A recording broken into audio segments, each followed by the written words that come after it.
What's up, guys? This is Coach Grant with First Down Training, and today we're going to be talking about how you can go from being a 0-star quarterback to a 5-star quarterback. We're going to talk about some of the traits that some of the top-tier quarterbacks at the high school level and college level have that average-level quarterbacks do not. Let's get started. So the first thing that high-level quarterbacks are able to do that beginner-level or maybe average-level quarterbacks are not able to do is flush the mistakes and do not make the same mistake twice. So I think it's inevitable at the quarterback position, guys. You're going to throw an incompletion, you're going to throw a bad pass, you're going to throw a pick six to probably lose the game. What do you do when failure happens? How do you respond to failure, and how do you respond to the mistakes? The top tier guys, they're able to flush the mistakes. They go to the sideline after a really bad interception, they look on the iPad, they figure out what went wrong, and they don't make the same mistake twice. They are constantly learning. What a beginner level or average level quarterback who maybe doesn't have it up here, what they'll do is they'll go to the sideline, they'll be pissed off, they don't want to learn from the mistake, they blame everybody else. Take responsibility, learn from your mistake, and then move on to the next play and the next drive. Because if you dwell on the mistakes as a quarterback, that's only going to lead to a decrease in your performance. So make sure, guys, don't make the same mistake twice,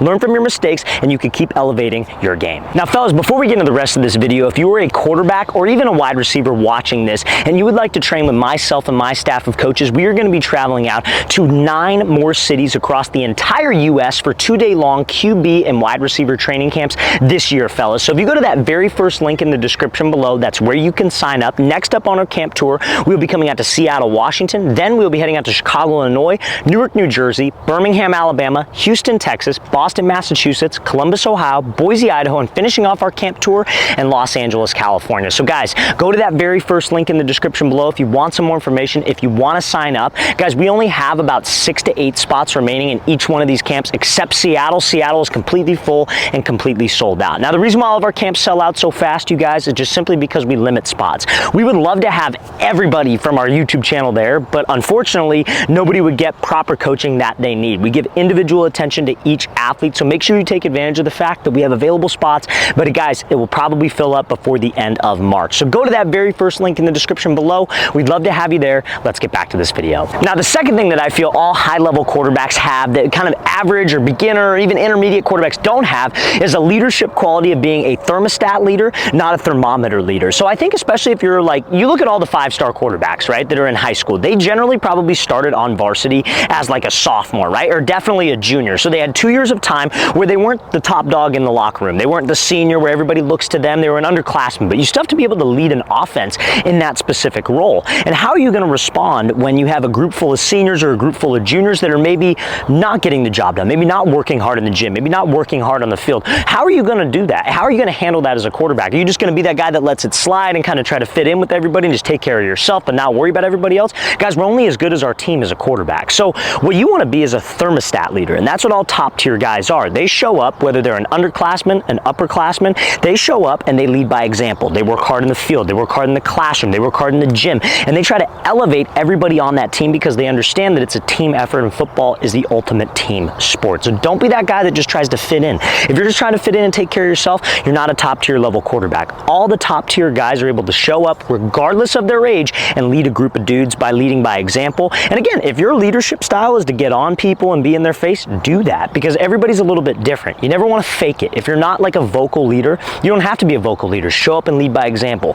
If you are a vocal leader, be a vocal leader, but you need to set the tone for your team. Don't just try to fit in, especially if you're on the younger side of things. So now, fellas, let's talk about some throwing mechanics. So I think something that I feel all high-level quarterbacks are able to do when they pass, when they throw the ball, when it breaks down to their throwing motion, is that they don't lift the ball directly to 90 degrees. They have something called a backstroke. They don't let the ball dip behind their head. Where they're throwing the ball or where they're releasing the ball is almost at this 90-degree angle away from their head. They don't have this super high arm slot. They're at about their elbow is even with their shoulder, and they're here at their release. And that has to do with how they take the football back. Let me explain. So if you're here, your throwing mechanics as a quarterback, we are a rotational athlete. That's why there's so much stress on the rotator cuff as a passer. That's why it's so important that quarterbacks, pitchers keep their rotator cuff healthy, because there's so much rotation going on with your arm when you release the ball. But you want to be as efficient as possible. You don't want your rotation or your rotator cuff to cause your arm to go behind your head, because that puts a lot of unnecessary stress on your rotator cuff and can make you a more inconsistent passer.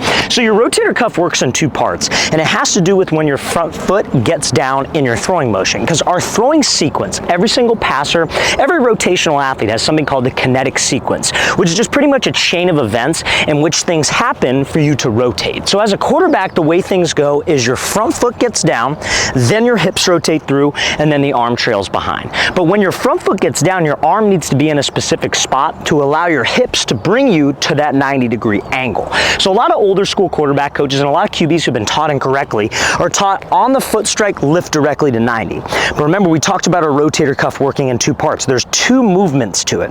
So when your foot gets down and you lift directly up to 90, what happens next? Your hips rotate through. But when your hips rotate through and you're already at 90, you're either gonna rotate through like this, and that's a ton of stress on your rotator cuff, or it's gonna dip behind your head. That's also stress on your rotator cuff. And we're not gonna be as accurate. We're not gonna be as efficient. The ball might come off my hand sideways or tend to miss really high. So where we wanna be is some type of backstroke. A lot of QB coaches say that you need to be at a perfect L. You don't need to be at a perfect L. I'm one of those guys that anywhere in this general vicinity is fine. So when your hips rotate through, that can bring you to 90. The ball is away from your head, and you could just be here with your release. You could flick the release. So on the foot strike, you guys, I tend to get probably around here. I'm a little higher than some guys. Some guys are more so here. Some guys are a little bit lower. Not the biggest fan of that, but that's better than being straight up tall. But I'm here on the foot strike. So now my hips decide to rotate. It's coming through before the football. The ball is away from myself, and I can be a more accurate and more consistent passer and keep my shoulder and rotator cuff healthier. So guys, all top tier QBs are able to make sure that that football is in a backstroke position on the foot strike. Now the next thing mechanically that I feel all top tier quarterbacks have that more beginner and advanced guys don't have is the correct throwing base. And where your base should be is your feet should honestly be more narrow than wide. I think something a lot of older school quarterback coaches used to teach was you want the inside arch of your feet. And I was one of these guys, I'll admit it. Before the, like, I guess you could say like science, because the thing about the quarterback position, you guys, is it consistently changes every year. There's new efficient ways to do things. There's new ways that the game is played. Offenses change, so there's more efficient ways to do things. That's the same thing with anything. But I think a lot of coaches get stuck in their old ways and they focus on, no, this is the way I was taught and this is what worked for me, so it works for everybody. But guys, the game gets faster, players get better, there's better ways to do things, just like any industry or any business in the world. There's always better things to do and you could always keep learning. So I was always taught, and I think a lot of you may have been taught this, inside of your feet should be even with the outside of your shoulders. So your base should be like this. And you almost have this like natural knee cave when that happens. So a lot of people would teach this because what happens is that you could push off of your back foot, but because your base is already wide, your front foot's gonna get down faster. But the issue is, yes, your front foot's gonna get down faster and you might have a quicker release in that sense, but because your feet are so wide, you cannot physically rotate enough with your hips, and guys would tend to lock out with their base, pop up, and their source of power would come from their upper half. They'd pull their elbow down, they'd pull their shoulder open, and that affects your release point. A lot of guys are not accurate, not because of their upper half, they're not accurate because of their feet and because of their legs. As a quarterback, you are built from the ground up, not from the top down. So a lot of times that has to do with your base. Where efficient passers are nowadays is they're in a position where their shins are straight and their feet are actually underneath their armpit. Because when you get your front foot down, you have to be more conscious of taking a shorter step when you're in this base. When you're really wide, you don't got to be conscious. Your foot's going to get down anyways, but you're not using your hips.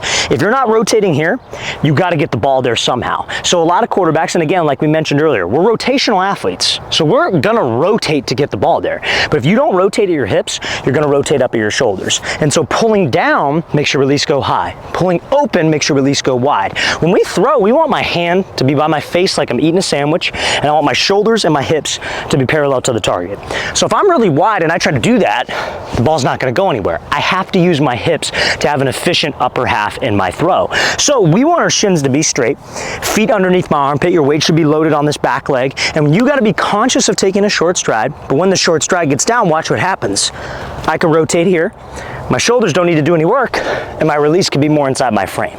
So the best passers, top tier quarterbacks, all have that more so narrow base nowadays. You don't want to be wide. You don't want to have that knee cave with your knees. Think about it like this. Your shins, your knees, everything should be straight and we should be tall so we can rotate through and get as much power and consistency as possible. Now also, fellas, if you are a quarterback and you want to take your skills to the next level, if you would like a 2-month-long daily workout schedule and throwing schedule for QBs specifically, go to that second link in the description below for our elite quarterback training package. package. What you'll get access to, guys, is, like I said, 2 months of daily workouts. We give you the exact sets and reps to follow in the gym and on the field for QBs to improve their arm strength, accuracy, throwing on the run, extend playability, and we also give you things to help with your football IQ. So guys, give exact sets and reps, video example of each drill where I explain things and walk you through it. So if you guys would like a quarterback training schedule, take your game to the next level, go to that second link in the description below. That's where you can sign up. Now, the next thing I would say that all the top tier quarterbacks can do is throw the 3 types of throws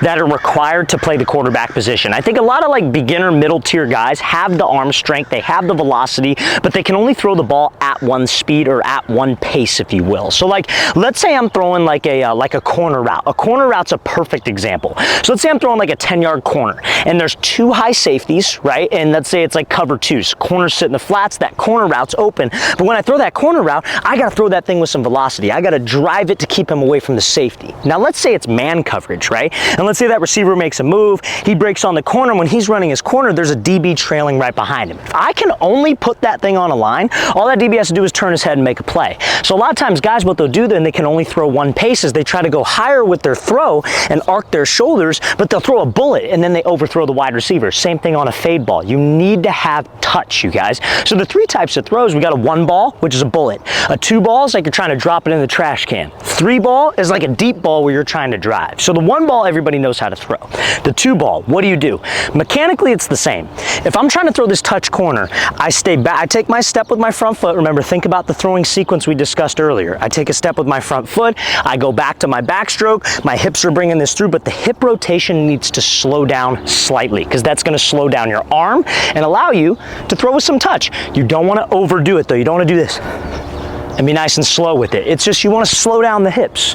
And then on the velocity type throw, you want to drive with your hips. Now let's talk about a deep ball, a 3 ball. A 3 ball, you want to have the velocity with your hips. You're just at a higher trajectory. So it's important that when you hitch up into your throw, you get weight onto your back leg, your shoulders are at a 45, it's the same exact motion. Now you're trying to drive, like a bullet, you're trying to drive this way. On a deep ball, you're trying to drive this way. But it's the same type of rotation and same type of weight transfer. You just got to make sure you slow down the rotation on those touch throws, and all top tier passers, all top tier quarterbacks can throw those 3 types.